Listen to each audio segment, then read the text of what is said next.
আমরা কিভাবে শ্বাসকার্য চালাই একটা পরীক্ষার মাধ্যমে সেটা আমরা দেখার চেষ্টা করছি। এর নাম খগেন। খগেন কিভাবে শ্বাসকার্য চালায় সেটা আমরা এখন দেখব। সবাই খগেনের দিকে লক্ষ্য রাখো।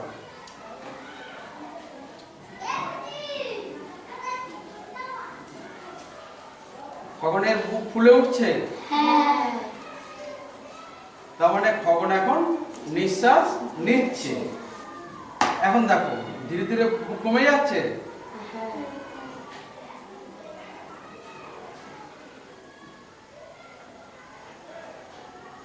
এটা কেন হচ্ছে? আমরা যখন নিঃশ্বাস নিই তখন আমাদের নাক এবং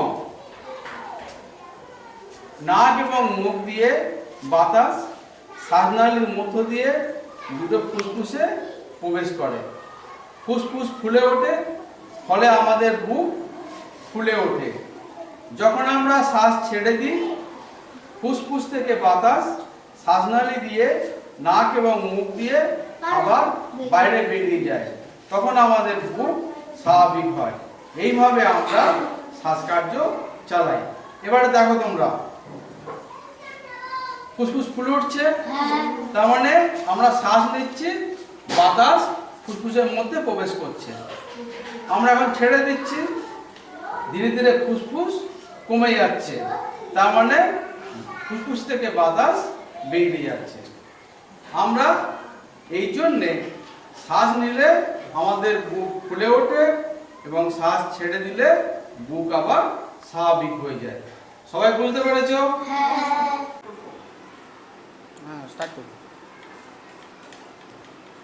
আমরা যখন শ্বাস নিই তখন আমাদের বুক কি হয়? ফুলে ওঠে। আবার যখন আমরা শ্বাস ছেড়ে দিই আমাদের বুক কি হয়? স্বাভাবিক হয়ে যায়। এর নাম খগেন। এর কি নাম? এ দেখাবে কি করে বুক ফুলে ওঠে আর কি করে বুক স্বাভাবিক হয়ে যায়। খগেন দেখাবে। এটা খগেন মাটির তৈরি। খগেনের ভিতরে দুটো ফুসফুস করে দেওয়া আছে। খগেনের ভিতরে দুটো ফুসফুস করে দেওয়া আছে।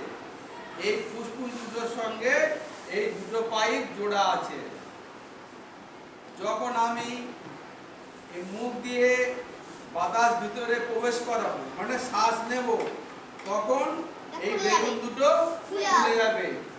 আবার বাতাস টেনে নিলে বেলুন দুটো স্বাভাবিক হয়ে যাবে। দেখো বুক ফুলছে কিনা বলবে।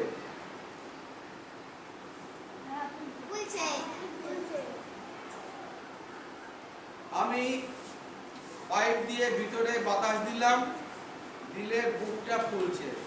বুক কি করে ফুলছে এবারে তোমরা সবাই দেখো।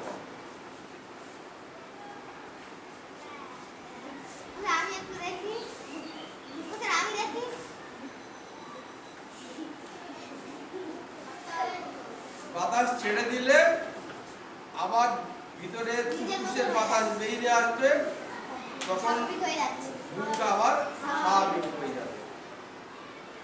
এই জন্য আমরা শ্বাস নিলে আমাদের বুক ফুলে ওঠে, আর শ্বাস ছেড়ে দিলে আমাদের বুক স্বাভাবিক হয়ে যায়। তোমাদের মধ্যে কে আসবে? এটা হাত সরে নাও। হ্যাঁ, দেখো ফুসফুস ফুলছে, ফুলছে নামছে, ঘুরে দেখাও। ফুলছে নামছে, ফুলছে নামছে, সরে এসে দেখাও। ফুলছে নামছে, ছেড়ে দাও। যখন এই বাতাস ভিতরে দিচ্ছে তখন ফুসফুস ফুলে উঠছে। বাতাস টেনে নিলে ফুসফুসটা আবার স্বাভাবিক হয়ে যাচ্ছে, তখন বুক আবার স্বাভাবিক হয়ে যাচ্ছে। এই জন্যে আমরা শ্বাস নিলে আমাদের বুকের ভিতরে ফুসফুসটা বাতাসে পূর্ণ হয়ে যায়, ফুসফুসটা ফুলে ওঠে, আমাদের বুকটা ফুলে ওঠে, আর বাতাস ছেড়ে দিলে ফুসফুসের ভিতরের বাতাস নাক এবং মুখ দিয়ে বাইরে বেরিয়ে আসে, তখন আমাদের বুক স্বাভাবিক হয়ে যায়। ঈশানের জন্য এখন হাততালি হয়ে যায়।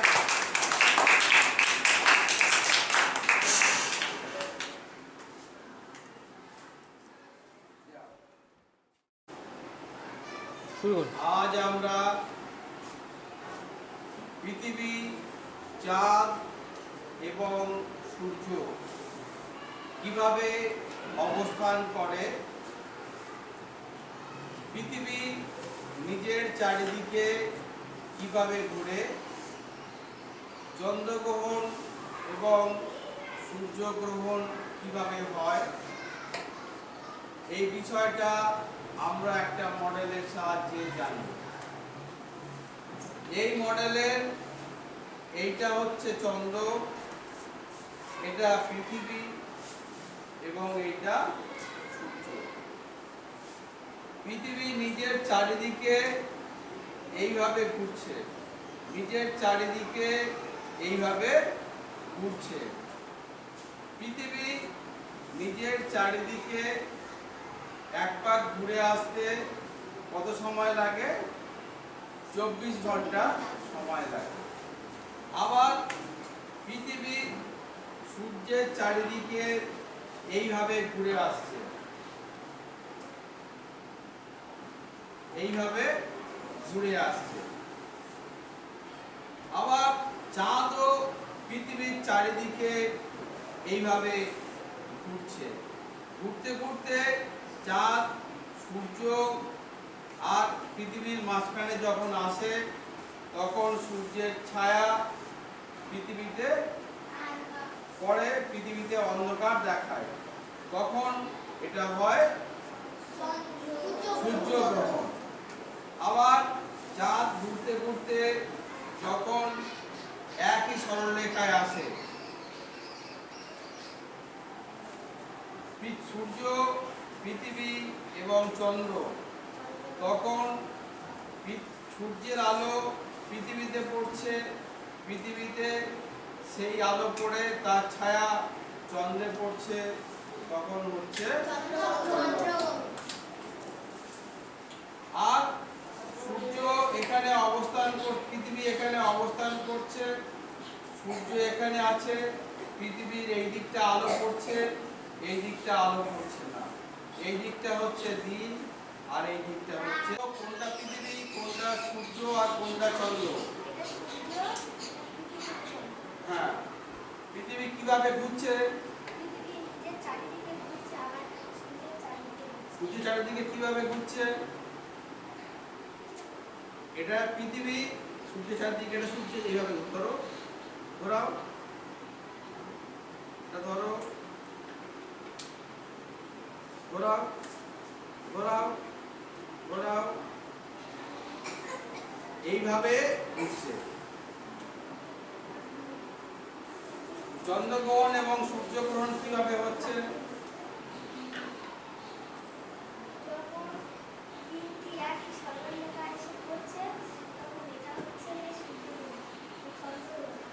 সূর্যগ্রহণ কিভাবে হবে?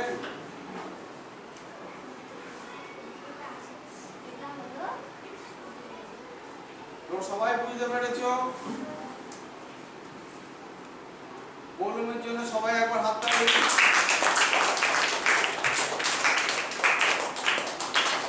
যাও বলুমের ক্লাসে গিয়ে পাউডারের কৌটো, এটাকে আমরা এমনি তুলতে পারি, আবার লাগাতে পারি। এমনি নিচে টানলে এটা খুলে যাচ্ছে, আবার লাগালে এটা বন্ধ হয়ে যাচ্ছে।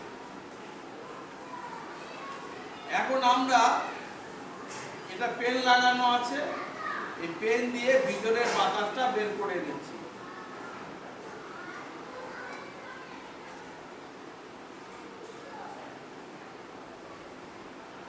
পেন দিয়ে ভিতরের বাতাসটা বের করে নিলে এইটা আর খোলা যাচ্ছে না। কেন খোলা যাচ্ছে না? তখন ভিতরটা ফাঁকা, তখন উপরের বাতাস ভিতরে যাওয়ার চেষ্টা করছে, নিচের বাতাস ভিতরে যাওয়ার চেষ্টা করছে, পাশের বাতাস ভিতরে যাওয়ার চেষ্টা করছে, ফলে এই কৌটোটা সকলের বাতাসের চাপে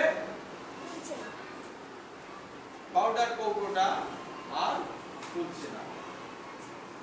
এইটা হলো সহজে বাতাসের যে পার্শ্ব চাপ আছে, ঊর্ধ্ব চাপ আছে, নিম্ন চাপ আছে, তার পরীক্ষার সাহায্যে এটা আমরা এইভাবে দেখাতে পারি। প্রীতম এসো।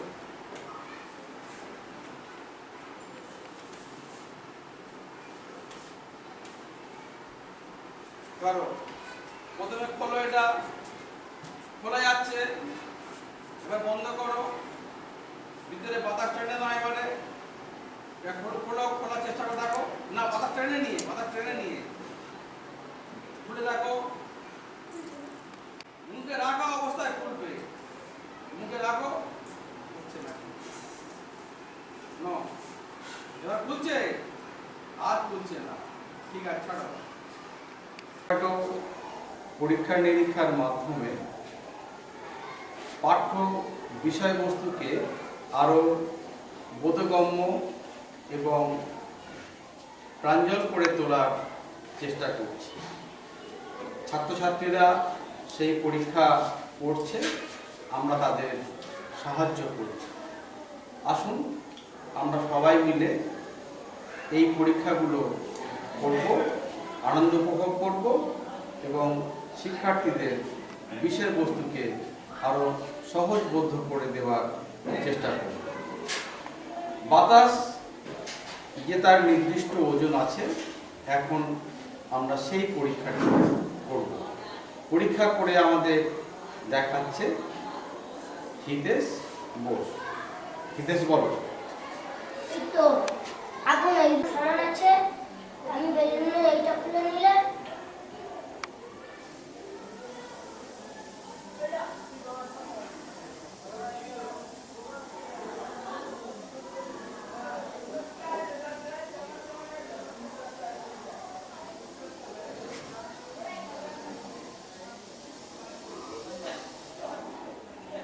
এদিকটা নিচে নেমে যাচ্ছে, এদিকটা নিচে নেমে যাচ্ছে, তার মাধ্যমে বোঝা যাচ্ছে যে বাতাসের কোনো একটা ভার আছে, ভার বা ওজন আছে। ভার বা ওজন এর থেকে তোমরা কি বুঝলে? বাতাসেরও একটা সুন্দর ম্যাজিক তোমাদের দেখাবো। কি ম্যাজিক? একটা পুতুল বাতাসে ভেসে আছে। এই দেখো, আমি পুতুলটাকে নামিয়ে নিলাম, আবার ছেড়ে দিচ্ছি, ও আবার ভেসে দাঁড়িয়ে যাচ্ছে। আবার নামিয়ে নিচ্ছি, আবার ছেড়ে দিচ্ছি, পুতুলটা তার জায়গায় গিয়ে আবার দাঁড়িয়ে যাচ্ছে। দূর থেকে দেখলে কি মনে হবে? কি মনে হবে? মনে হবে যেন পুতুলটা বাতাসে ভেসে আছে। নাচিয়ে দিলে বাতাসে নাচতেও পারে, আর না হলে বাতাসে এটা ভেসে থাকবে। এটা কেন হচ্ছে কেউ বলতে পারবে? কারণ পুতুলের মাথায় একটা পিরাক দেখেছি, পিরাকটা এর মাথায় একটা চুম্বক আছে, পিরাকটা এই চুম্বকের কাছে যেতে চাইছে, তার মাধ্যমে পুতুলটা নাচছে। বা পুতুলটাকে, তাহলে এখানে চুম্বক আছে, আর আমরা কি জানি? চুম্বক লোহাকে আকর্ষণ করে। সেই চুম্বক পুতুলের মাথায় যে লোহাটা রয়েছে, সেই লোহাকে আকর্ষণ করছে, ফলে পুতুলটা শূন্যে ঝুলে আছে, শূন্যে ঝুলে আছে। এ থেকে আমরা চুম্বক যে লোহাকে আকর্ষণ করে সেই বিষয়টা আমরা সবাই জানলাম। বাতাসের ঊর্ধ্বচাপ এবং নিম্ন যে চাপ আছে সেইটা আমরা এই পরীক্ষার সাহায্যে দেখাবো। এখানে একটা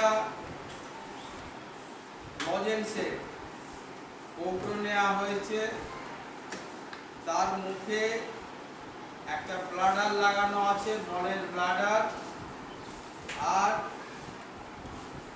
কৌটোয় ফুটো করে একটা পেন লাগানো আছে। এখন আমরা এর ভিতরের বাতাসটা টেনে নিচ্ছি, তাহলে কি হবে দেখো।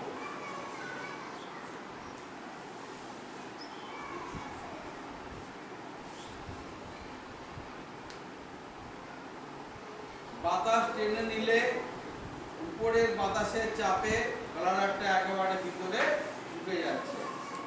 এবারে আমরা ভিতরে আবার ফু দিয়ে বাতাস ভরে দিচ্ছি। দেখো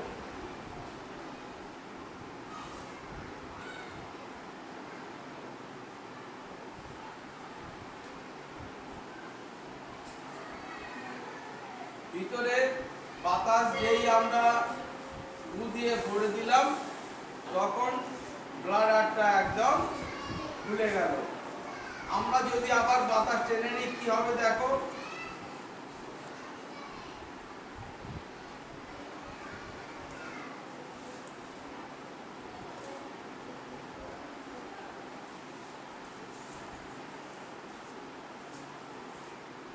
বাতাস আবার ভিতরে উপর থেকে নিচের দিকে চাপ দিচ্ছে, ব্লাডারটা আবার ভিতরের দিকে ঢুকে যাচ্ছে।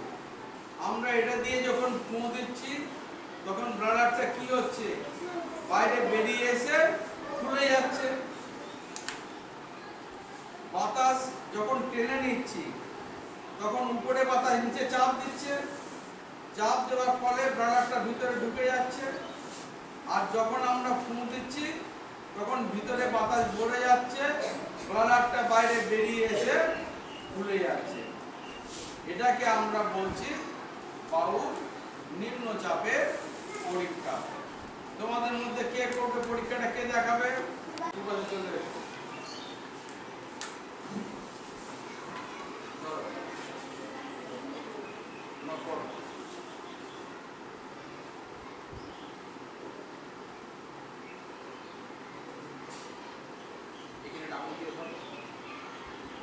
দেখো এর ভিতরের বাতাস প্রবেশ করালো, বেলুনটা ফুলে উঠলো। এবারে ভিতরের বাতাস সব বের করে নিচ্ছি, বের করে নাও।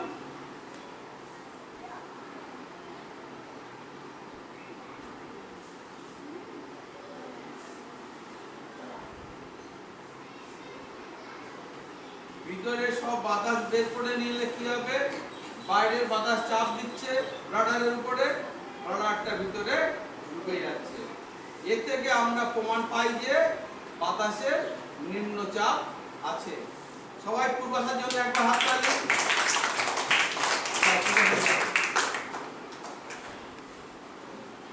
এগুলো কি বলতো, এক একটা বলটার কি রং, হলুদ। সবুজ নয়, বলের রং হচ্ছে হলুদ। আচ্ছা তুমি এদিকে এসো, এদিকে এসো, এখানে দাঁড়াও। কটা বল আছে কোনো দেখি, বলো।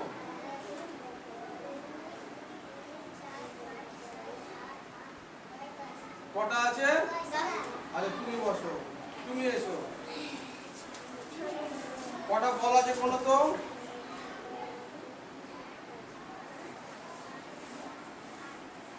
কটা হয়েছে? ভালো করে গোনো, আবার ভালো করে হাতে ধরো, এক হাতে ধরো। নাও গোনো।